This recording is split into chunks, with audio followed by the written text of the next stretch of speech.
He was dubbed the Chosen Kwan. He won 4 Gold Gloves. He's made 2 All-Star teams.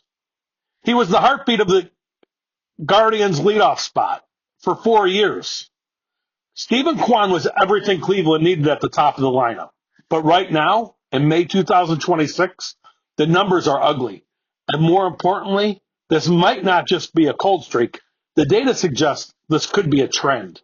Today we're breaking down what's happening with Stephen Kwan, whether it's a problem the Guardians created for themselves, and what manager Stephen Vogt might need to do about that leadoff spot.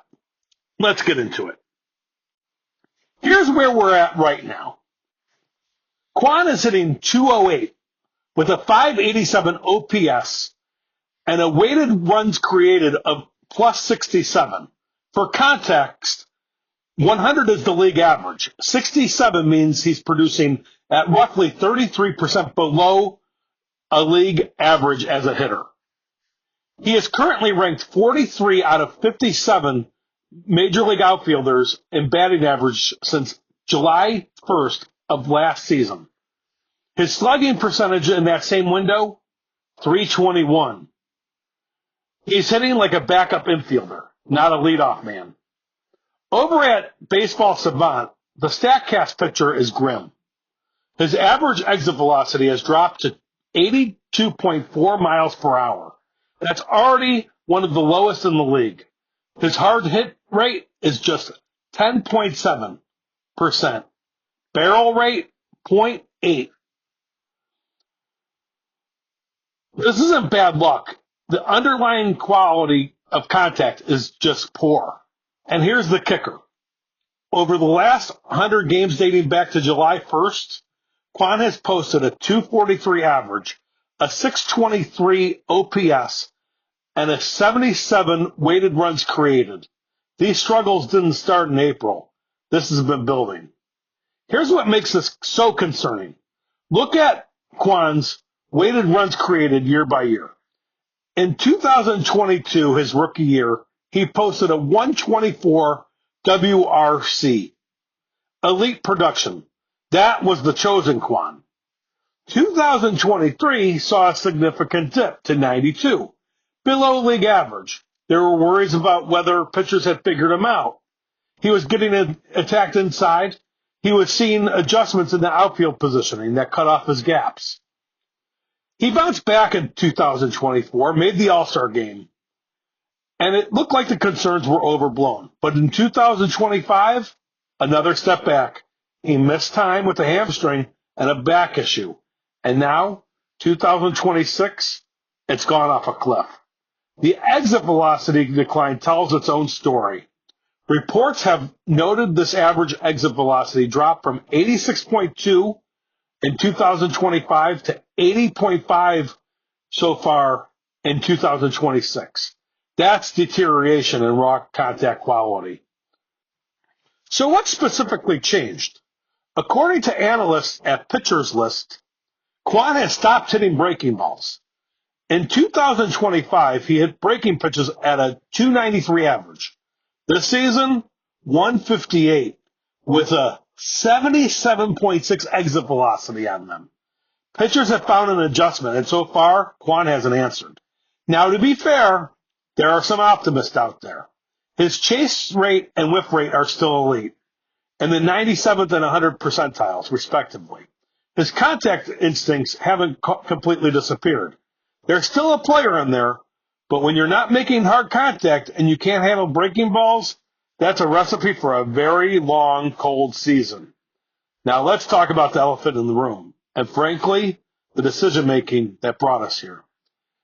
As of this season, Kwan is signed through 2026 on a one-year, $7.73 million deal. He doesn't become a free agent until after 2028, still having arbitration years ahead. So he's not going anywhere cheap.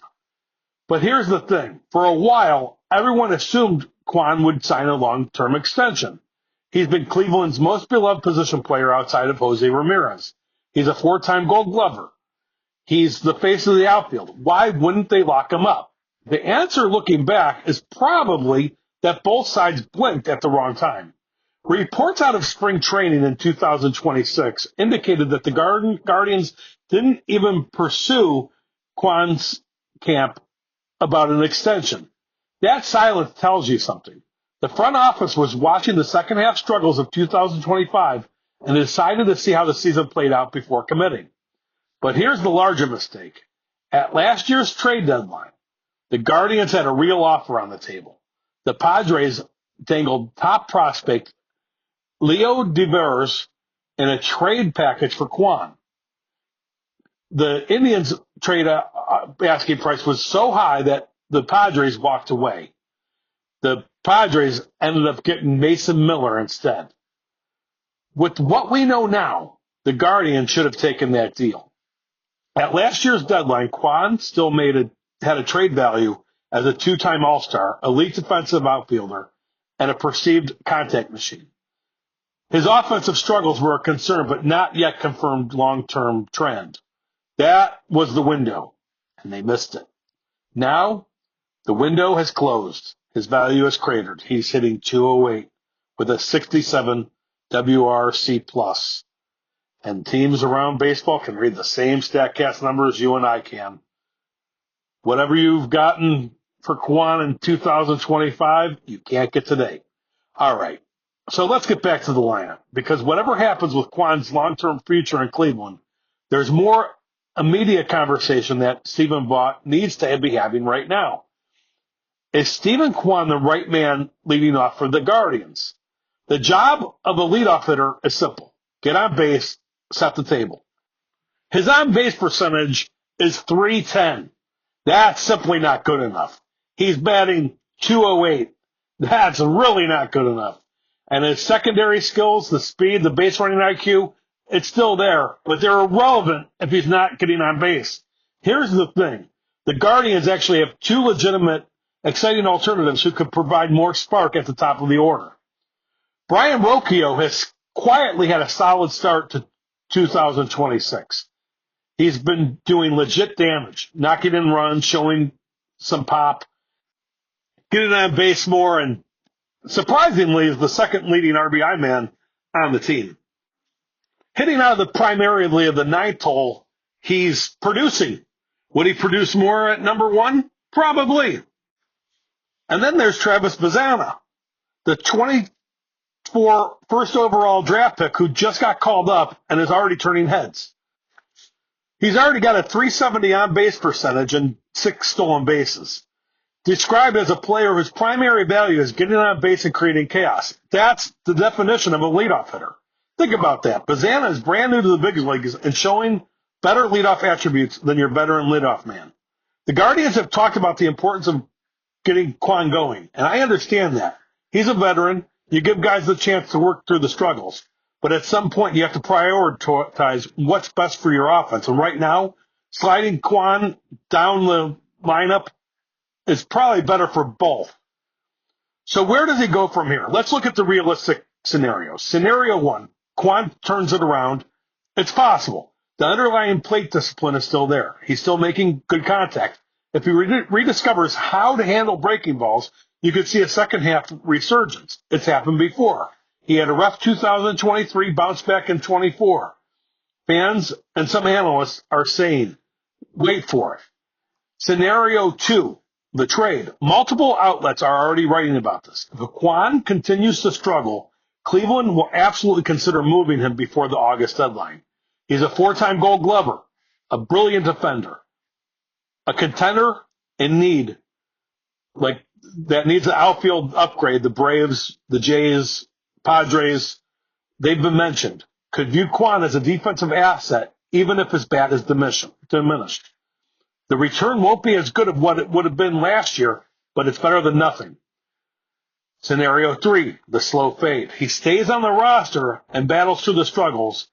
The Guardians finish the season, and he heads to free agency in 2028 without an extension. That's the most painful outcome for both sides. Kwan wouldn't be making the big money. The Indians don't receive anything in value in return. A nightmare. Kwan has indeed shown superstar caliber flashes for the Tribe. The way contact first players age and the way pitchers adjust, The signs of decline were there in 2023. The team and perhaps Kwan himself bet on a bounce back rather than locking in a long-term deal at peak value. And rather than trading him when teams were lining up, now they're both playing with a diminished hand. Vogt needs to think hard about that leadoff spot. The front office needs to think about what value Kwan has in the trade market. And Kwan himself, he needs to figure out how to hit a breaking ball. The legacy of the Chosen Kwan is secure. 4 Gold Gloves, 2 All-Star games, a cornerstone of multiple AL Central championships. But the chapter we're living through right now, it's tough. And decisions made or not made over the next 12 months make it a lot harder than it should be. Let me know what you think about in the comments. Do you have faith in Kwan turning it around? Should Vogt move Bazzana or Rocchio in the leadoff spot? Did Cleveland fumble the bag by not trading him when they could have? Hit the like button, subscribe, and follow along for more Cleveland baseball coverage. Bye-bye.